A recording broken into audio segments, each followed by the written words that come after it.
In these challenging times, it's important to talk about choices. One way of doing so is to support organizations that bring vital issues and the people who are thinking about them to you.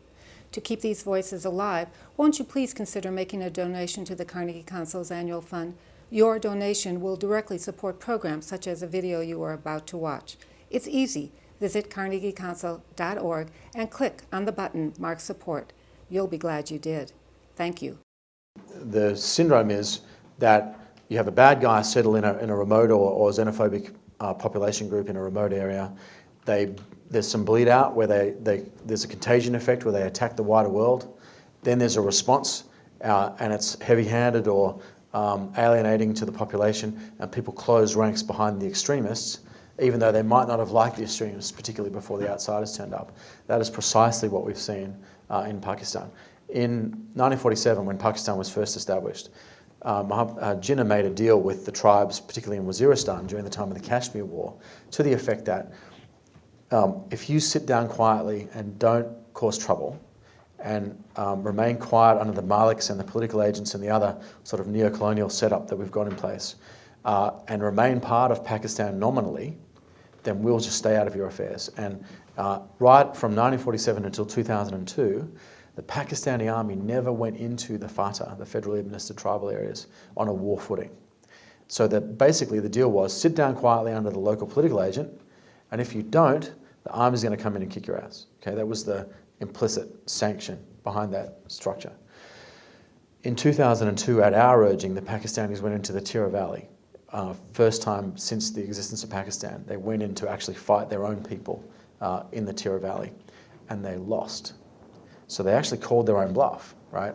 And then the tribes were like, well, so much for that. You know, you said that if we didn't sit down quietly, army was going to come in and defeat us, and we just beat the army. So, you know, what's to worry about? And the tribes within 2 or 3 years were in a state of pretty much total uprising against the Pakistani army, which had been very alienating in the way it had carried out its operations. I went out with them on the ground a number of times in 2006 and was just appalled by the way they were treating the local population. Shelling villages.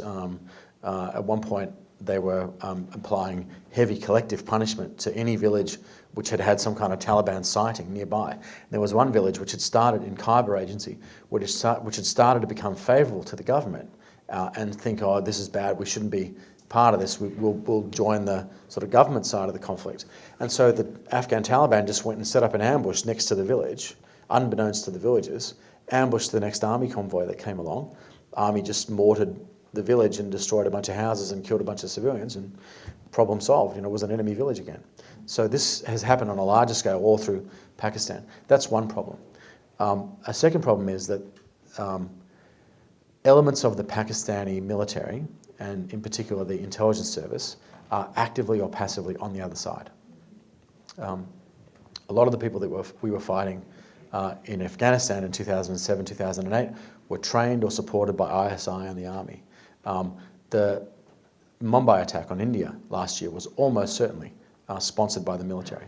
The Indian embassy bombing in 2008, July 2008, which killed 50 people, was carried out by LET, which is a ISI-sponsored terrorist group, at ISI direction. The ISI director admitted that, not on the record, but you know, there's plenty of open source media reporting about that. So, you know, what I would say is the poor performance of the Pakistani military has probably passed the point at which you can explain it away by mere incompetence. There's a lot of incompetence there, but there's also mixed loyalties. And President Obama actually said this in his speech on the 27th of March. He said, Pakistani military has had mixed loyalties. The time of the blank check is over. And so right now there's legislation before Congress which is designed to impose benchmarks on Pakistani military performance and to impose a degree of conditionality on how they perform.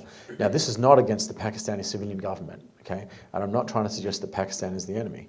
What I'm saying is that the civil government, which is democratically elected and legitimate, doesn't control its own national security establishment, and some elements within that establishment are opposed to our interests. So what we need to be doing is identifying and working with our friends and building up their authority and helping them in Pakistan and trying to limit and weaken the power of our enemies, which is basically Baitul Masud and the TTP, a bunch of other insurgent groups, but also some elements within the military and the intelligence service. It's a complex picture in Pakistan, but it's not a pretty one. And I think the risk of Pakistan becoming a failed state is there and has to be thought about.